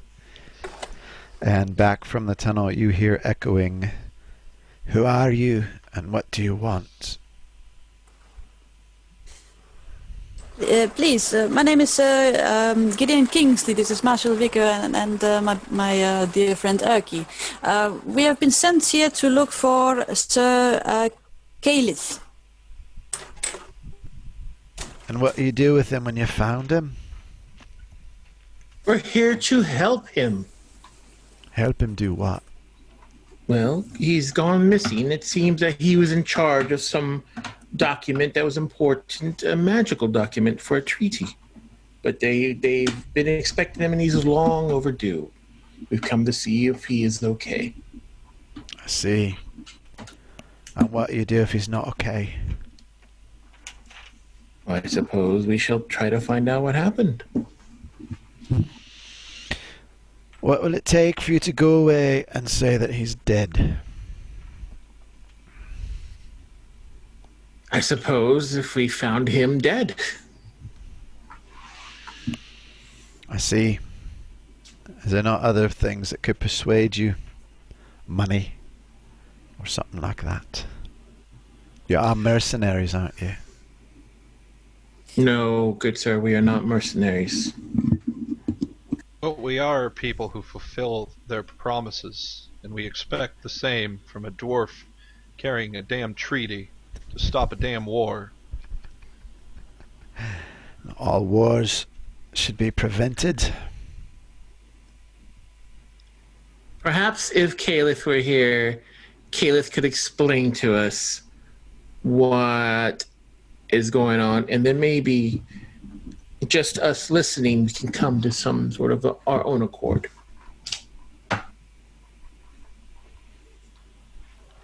Caliph himself can tell you, but it would be better if it were told by his ancestors, by his grandfather's grandfather, who died on the battlefield in a dishonorable way.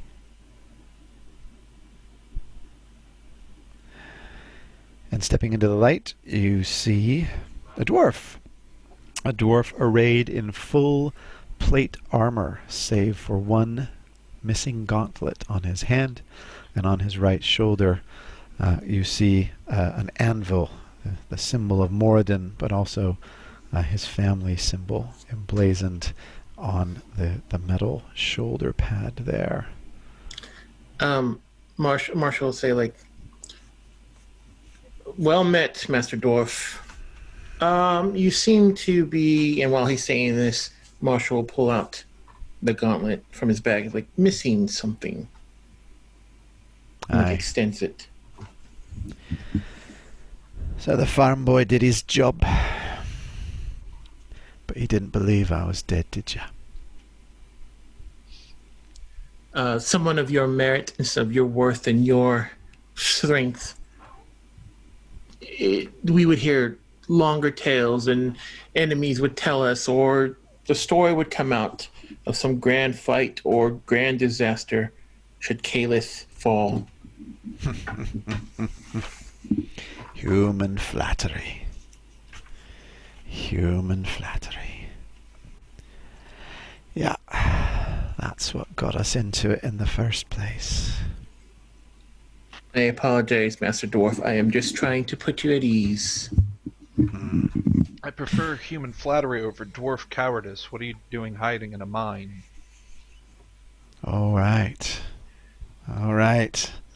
You must be the tough one then. Taking it in turns. I'm waiting here for things to blow over, or perhaps heat up. The longer it takes for that treaty to get up there, the more the rumours will circulate that one side or the other is responsible. And the more those rumours circulate, the more likely it is that my family will finally have justice. So, Sir Caliph, if I may, you're saying it is your decision to prevent this treaty? It is the decision of my grandfather's grandfather. And your ancestors have spoken this to you? I have. They speak to me every night. Do they speak to you, or are you just hearing them? As plainly as you're speaking to me now, sir. I understand. And what is it that they tell you, if you allow it? They tell me of the trickery of humans and what they did long, long ago. They tell me not to trust people like you, that's for sure. They tell me that one day we will have our revenge. And I know it to be true. Right. Marshall kind of glanced at Gideon, like maybe a little head nod to kind of say that Marshall's not getting any purchase on this guy. And, you know, like do the good cop, bad elf routine or whatever it is. Okay. Well, indeed, they say that the dwarves have a very good memory, and they never forget a fault that has been done against them or their family or their clan. And indeed, you honor that. You're trying to honor your family. I can understand that, but tell me, Sir Knight, apart from your family, have you not, when you entered knighthood, taken a holy oath? I swore to serve Moradin. I swore to serve my people. And I'm doing just that. But humans do no longer threaten the dwarves. This treaty is supposed to be to create an alliance, because although you may have been enemies for a very long time, new enemies are on the horizon and moving closer, and we need the two major cities to be on the same side. There's always a threat that's an excuse. Humans are ambitious. Humans want power. Any way they can get it, including through treaties, alliances, that they'll break the moment it serves them. They're consolidating power under rumours of war. But I know as soon as the moment is right, war or no war, they'll turn their backs on the dwarves again. But this treaty is magical, is it not? This treaty is binding. Aye, but not if it's never delivered. So even if your actions will cause possible death of your people, no telling the scores that would die, the women, the children, I think there are dwarven women, the women, the children. You feel that bloodshed and those deaths are worth whatever your ancestors are demanding of you? The war is a lie. The war will never come. Thay. There's always a Thay. Well, Master Dwarf, I could understand if we were sitting around a tavern with a nice roaring fire, with plenty of flagons of mead already in our bellies, smoking the greatest pipeweed in the land, that we could have these philosophical discussions. We could have these differences of opinions. But I can tell you this, us three here have seen the threat. I've talked to the threat no closer than you are to me. And I have seen many things. I am a member of the Church of Osiris, who, while we do not worship death, we guard it and surround ourselves with it. And nothing has frightened me in all my years as a threat that we've seen. So you can sit here and pontificate in your cave all you like. You can try to honor your ancestors who want some past attritions atoned for. But let me tell you this, they are dead. They are gone. And the only influence that they would have on this world is your decision. And the people that are living, your people, are expecting this treaty to go through. I'll never forget what the humans did to us. Never. You want the treaty, is that it? You want to take it back. You want to seal up this little alliance. Well, I'm no coward. We'll settle it this way. One of the three of you. No tricks. 1-to-1. We'll fight it out. If I succeed, you go away and tell them I died. You found the body, but not the treaty. If I fail, you can have it. It's just a little ways up the mine. In my pack. Will it be? And Master which one of Dwarf, I can respect your honor, misguided as I feel that it is, but I'm afraid that your judgment is rather poor. And with that, Marshall will just kind of stand back behind, like, Yeah. you know, Erki standing there, and just go behind Erki. Erki leans in with a grin and says sweetly, "Can we wrestle naked?"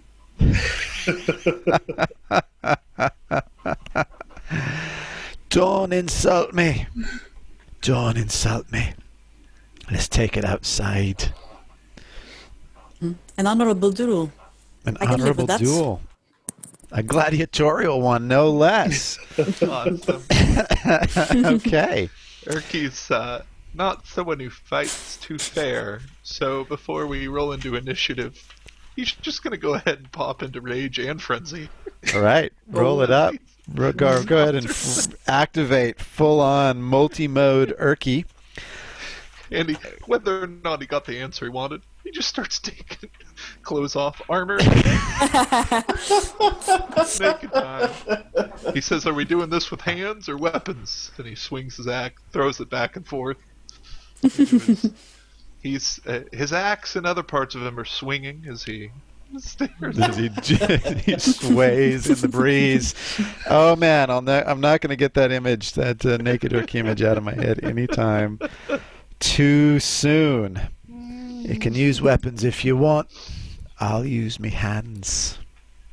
And That's what I like to hear. And as he reaches out his hands, you notice that they're faintly glowing with an ethereal blue light. And you can roll for initiative. "Oh, well, if you're using magic, I'm damn sure going to use my great axe." And Erki picks it back up. All right, initiative it is. I got an 11. 11, okay. All right, Marshall is going to stand back at Gideon, take his helmet off, take his gloves off, and put his shield down, and just kind of lean into this and watch. Mm-hmm. Yes, absolutely. It's cheerleading One leg time. over the other. That's not the first time the two of you have sat in the bleachers to watch the show. Okay. And he comes out with these glowing blue hands and reaches out to you, Erki. And with a 23 to hit, he makes contact with your body. It is not hard, it is not forceful, but you feel a power, a dark power flowing from him. And Marshall, you clearly recognize it as coming from the other side, as coming from the world of those who are neither quite alive nor dead. And Erki, you take 17 points of necrotic damage. Or is he in a rage, or it's magic? Doesn't matter. It is necrotic damage. Erki is okay, Erki has resistance to bludgeoning, piercing, all kinds of normal damage. Physical damage, yeah. Physical damage. This is the damage of the undead and of undeath. And Erki, you're up. Erki yells to Marshall and Gideon, "If he gets magic, I get it too. That's cheating." Basically inferring you're free to heal me whenever you feel like it. Erki is ready for 3 swings with counterpoint, the name of his great axe. So first swing is not great. What's his AC, by the way? He's wearing full plate. He's armor class 18.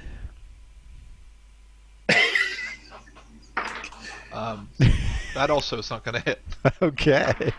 Clink, That clank. is also not going to hit. Okay. 17.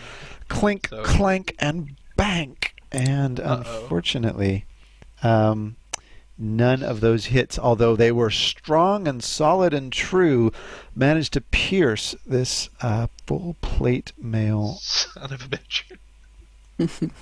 armor. All right. Those are terrible rolls. You're not full health either. Were you when you started the fight? I'm at about 71 now. Yeah. That's what I'm Okay. I have him, yeah. We should probably heal them up before we started the duel, but yeah, here we go. Here we go. Okay. The creature once again lashes out at Erki and hits. And again, you feel this dark energy flowing into you, 17 points of necrotic damage. And momentarily, you see his face flash, almost like, in modern terms, like an X-ray. You see the faces of other long-dead dwarves, dwarven warriors, superimposed over his as he touches you. And this flash of dark energy courses through your body. You're up next. 3 more swings. Counterpoint. Let's do this. Does Marshall and Gideon notice that kind of flash thing? Marshall, go ahead and give me. Yeah, you do. You do. You know. Okay. You at this point, it's pretty clear to you that he is possessed by the undead. Wow. Erki's first swing misses. Starting to get pretty pissed here. That misses as well. So that's 5 in a row. And finally a hit. Jesus. All right, roll up your damage. For, that's 16. 16 points of damage. Okay. All right. He takes the damage. He is still looking fairly robust, as he is a trained knight of Moradin. And at this point, he's gonna lash out again and hit. Great. Another 17 points Wow. of necrotic damage. And at this point, the faces just begin flashing. It seems like a whole army of dwarven warriors is within him, raging. Wow. That's really gross. And you're up. I thought this was supposed to be one-on-one. That's unbelievable. It's a miss. That is a hit All right. for 15 damage. 15 damage. Okay, he I takes have the one blow. more. Stick and move, stick and move. No, that's a miss. That is crazy bad luck. I need a 9 or better. That's crazy. Well, yeah, a 9 or better. Absolutely nuts. So that's All right. 2 more misses. All right. Robert, really quick before he does anything, can I just turn on my sense undead? Just because I saw Absolutely. that. Yeah. Absolutely. You turn on your sense undead, and do you know the type of undead, or just that he is? Just that he is. He definitely is, and there's at least an undead within him. Okay. At this point, the creature, rather than touching you and grabbing you a third time, simply reveals to you its true form, the form of a whole army of dwarven ghosts, these horrifying faces of long dead soldiers, their faces decayed with time and age and scarred from the battlefield. And you can give me a wisdom savings throw.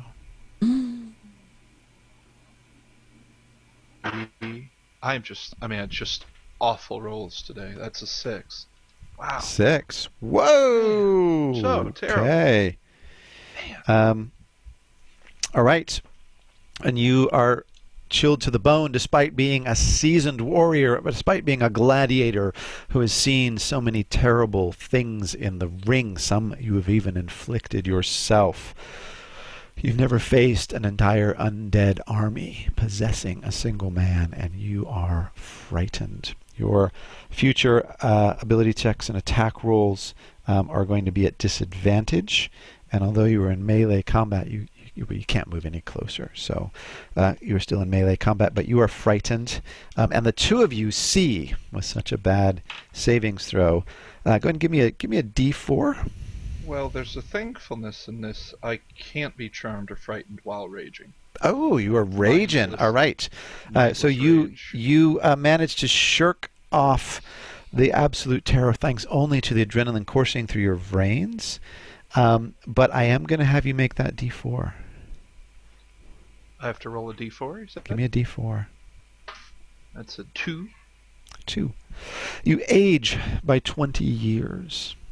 Wow. Marshall and Gideon, you see Erki's face begin to crinkle a little bit more, and sort of bags form under his eyes. And though he is steeled in his resolve against this horrifying visage, you know that it has had a physical effect on his body, if not his mind. Okay. I know we're not in initiative. You can tell me if we can or can't. We agreed to the duel. Marshall's thinking is that the dwarf agreed to the duel, but that's not necessarily who we were talking to, so Exactly. Yeah. all bets are off. When I Indeed. see that plume of ghost dads, Ghost can dads. Ghost can I granddads. just ghost granddads? I just want to see, can I just try to cast Turn Undead? I don't think I have anything that like dispossesses people. But I just want to see if I can. Yeah. Go ahead and give me a. All right, at this point, let's go ahead and let's get you guys into the turn or go ahead and give me Initiative? Okay. initiative rolls, Yeah. and let's get you in there. Yeah, Gideon gives up as well. There is no honor in this. This is not even a knight. Yeah, 15. And kids. Unnatural 20. Initiative. Okay. So with that thrown into the turn order, Marshall. I mean, if Gideon wants to do something first, that's fine. Just because of initiative, I don't care. Yeah, let's restart the turn order. So Gideon, you can go next, and then Marshall, Erki, and then we're going to start. We're going to start back with Calith. Gideon, you're up. Yeah, but this is clearly not a one-on-one. He and Erki have a bit of help, and then he casts his magic, and you might recognize this feeling. It looks like for a moment that everything starts moving slower around you, but it's you who's moving faster. You're being hasted. Right. So you get +2 to your armor class, Okay. and you get a hasted attack, an extra attack, basically. Wow. I got All right, 4. so you're AC 17 now, and Marshall, you are up next. I might roll also sorry. just... Is it- yeah. Is there Sorry, also you're a bard. You a bards love their bonus actions. Yep. Talk to me. +2 to hit, or is it just AC? It's just your armor class. You're Okay. you're moving faster, so you're avoiding more easily. My bonus action. I think I'm just gonna say, well, here goes, and everybody get 11 temporary hit points, Awesome. and you can move if you would like to. I'm not gonna move. All right, Gideon's not moving. Marshall, you want to move? You're in the bleachers. No. I just move up a little bit, I guess. Erki, you wanna move? Not melee range though. What? Sorry. Erki, do you want to move? No. All right. 11 temporary hit points to everybody, and Marshall, you're up. All right. When I see the things, if I saw that, that's when I want to just cast Turn Undead on them. All right, what do we got? Wisdom save? Yes. 17, 16? DC 16. DC 16 wisdom save. They roll a 16. Jerks. Okay, and so the creatures, the beings, the great many of them, a battlefield full of them, remain in Sir Calith's body for now. Sorry, Robert. One thing. I can do a bonus healing word All right, heal on it up. Erki, and just because I'm gonna cast it at the highest level because he's hurt. By all means. Please. Feel free. Go away. Okay, That's good rage. That's good healing word. here we go. Come on, dice. Come on, dice. 19 hit points. Oh, pretty sweet. How you looking there, Erki? You bloodied up? Or I'm above bloodied. you're just above bloodied, and you I've- are 20 years older. So whatever age you are now 20 years older. Yeah, I'm in my early 50s here. Okay. Erki, you're up. Pretty cool gray in my hair now. Yeah, I was You going to don't say, if you have any hair, you got some streaks of gray kind of going on. Not the best idea in the world, but when has that stopped Erki? He's Never. going to do something he hasn't done in a while. It's called Reckless Attack. So my first attack on my turn, of which I have 4, I can attack recklessly, giving advantage on that. Giving you advantage on all my attack rolls Nice. for this turn, but attack rolls against you have advantage on your next turn. Correct. So, okay, I'm going to roll 8 times here. Finish it up. That's Oh, a nat man. 1, so we're not going to use that. Again. That's I'm going to curse, that's a 3. So, attack... Number here comes 1 attack of number 3. 2. That is a hit. Holy All right. macaroon. 4. 13 damage. Wait, I get to roll it twice, just to make sure it's not 20. It wasn't, so... Okay, so 13 damage. 13 points of damage. And the ghostly figures begin flickering and fading. It seems as though as you are landing these blows, it's almost like an electrical storm is subsiding within the body of this knight. He says, that's what you get for cheating. Here's more. Attack number 3. First one. Okay. Phew, that's a hit. God. For 13 more damage. And with that, you knock Sir Calith back, and all 3 of you see these sort of pale white and blue apparitions rush up out of his prone body and fly out into the air and evaporate, and they're rushing in the direction of the battlefield. Sir Calith is on the ground and is unconscious, but still breathing. Erki does everything he can to quell the urge to do one more attack, for he doesn't care for cheaters. All right. And he starts putting his clothes back on. Okay. Taking Talk yourself down, Erki. Talk yourself down and Calm get yourself. dressed, buddy. Yeah. We've all been there. We've all been there. We've all been there, naked and suppressing the urge to kill a formerly possessed dwarf on the ground. It's just Thursday, but well done and well played. Okay, you have a dwarven knight unconscious before you. I'll run up to him and kneel down and see how he's doing. He is stable but unconscious at the moment. Okay. I would like to heal him. Okay. Is he like unconscious, or is he like? I'm trying to. How do you ask this in D&D context? Is he at 0? Can we wake him up? Can we wake him up? Yeah, no, he's definitely not awake and could use the aid of a cleric at this point. All right. So I'm gonna go up to him and I'm gonna touch him, and I'm going to cast Cure Wounds on him, And he is going to go away from the screen. Apologies. It's 25 hit points. Unless he was at 0, then it would be 50. 50 hit points. Okay. His eyes suddenly snap open, and he looks up at you and he says, "Who are you? What is this place?" Steady, Master Dwarf, steady. My name is Marshal Vigor. You were on a task to deliver an important document, and it seems along the way you picked up some unfortunate hitchhikers, but you are okay now. My family. All I could hear is the voices of my family. Yes. Where are they? Where have they gone? They have since dissipated. It seems that they were so wrapped in their vengeance that they took it upon you as their living relative to be their vessel for their vengeance, trying to prevent you from completing your task. But we have dispelled them using and kind of looks at Erki, very particular techniques that we've come accustomed to using for these particular situations. But they should not influence your decisions anymore.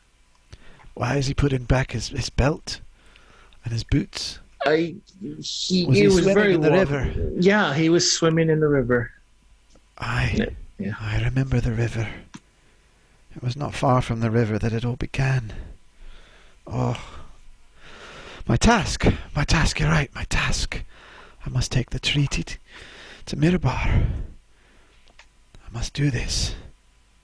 Will you come with me? If you like, we will accompany you along the way to make sure that this gets completed. That would be most welcome. I had the strangest dreams. As though an entire army were speaking to me or through me. I've never felt such rage and hatred. Perhaps this treaty will set some of that right. That is our hope as well too, Master Dwarf. He looks around in a daze at the rest of you. Erki's super preoccupied with all the wrinkles in his hands and the white in his hair. Pushing those thoughts out of his mind right now to focus on the task, and he says, "You didn't happen to buy any potions from a strange old woman with a caravan, did you?" Ah, healing potions. Yeah, I got a few in my pack. Do you need one? I'm not sure they would help. Is there any chance that she gave him a potion that sabotaged his mind? I don't know. It's possible. Did you imbibe in these potions? No, not yet. Not yet. Don't drink them. Yeah. we would not recommend drinking them. No. Okay. Good advice. Shall we go west, away from the battlefield, back to the road now? I feel that would be best. Mm-hmm. Excellent. Just give a friend a moment to get out of his birthday suit. And Erki, darling, I like the new look. You look good. Are you inspiring him, or are you just that's just normal? It's just Normal no, catcalling. it's just complimenting him, but even flirting a little bit. But yeah, all in a friendly manner. All right. Erki can't help as he puts his clothes back on to see what else has aged 20 years. Takes a deep breath, says, "For a later time, we'll deal with that." Finishes putting clothes back on. And with Erki fully clothed, we'll go ahead and conclude our one shot for today. You always know it's been a good adventure when the half-orc barbarian gets naked. Yeah. There's something about we were on another mission, and I thought we might be able to wrestle dwarves at some point. The first thought is I just want to wrestle about 5 dwarves naked, and I've had that pass through my mind so many times. And And finally getting to do it, like we get to wrestle. Does naked. do 100 ghost dwarves count? Yeah, You know, I you mean, tussled with 100 dwarves. Get what are you bargain for? He would absolutely be in the tavern saying he wrestled 100 100 ghost dwarves naked Yeah. at once and Yeah. emerged victorious, albeit 20 years older. So, you know, there is. It makes the story more Beowulf level cool. That makes it more Beowulf level Yeah. cool. That is absolutely Yeah. true. That's absolutely Yeah. true. Yeah. Well played, guys. Well played. Bit of weird diplomacy and the odd bit of combat. And I hate those trolls. You know what? I hate them so much. I know they're coming back. I That's just right. know they're coming back. Bubo and Lubo, they remember your names. Bubo and Lubo remember your names. Bunch of I can't wait. couple of boarding school trolls are gonna on their way. I mean, those trolls. I mean, I hate them too, but it's only because they were done so well. I think. I mean, Yeah. they're really sassy trolls. Yeah. My character hates them. Yeah. Sassy trolls, yes. Passive aggressive troll. I just thought, I went, all right, there's some trolls in that eye socket, and I went, trolls, like internet trolls? Yeah. Oh, maybe so. Maybe they are actually. Maybe they are. Like, they lure you in, and then they make you try and question your beliefs and stuff. So anyway, yeah. Glad you like the trolls, guys. I just think I got to keep you on your feet. Traditional trolls, too easy. Man. Too easy. Yeah. Man, that should be a band name, Passive Aggressive Trolls. Yeah. How funny. I'm sure I think there's a whole internet forums dedicated to that Yeah, particular yeah. band. I think that exists in a lot of places. Are you Great allowed to times. Can you tell us what are in these potions now that It is river water. It is in fact river water. I'm just gonna pour it out once mixed It is, yeah. You can pour it out on the dwarven graves if you want. Pour one out for your homies. But yeah, it is straight up river water. That halfling was full on charlatan mode. Although she was ready to throw down if things got too hairy. So it's good news that Gideon, did a little deal with the devil there because yeah, she did have some tricks up her sleeve. I won't say what. I'll just leave it there. Unless you want to watch the prep video, you'll find out. Oh dear. Oh yeah. All right. Well played, guys. So yeah, thanks for tuning in, those of you that did, and remember to subscribe if you want to see more of these. We plan to do these about once a week, and they're on YouTube and in all good places where podcasts are consumed. So for now, from me, from all of us, thanks for tuning in. See you guys next time.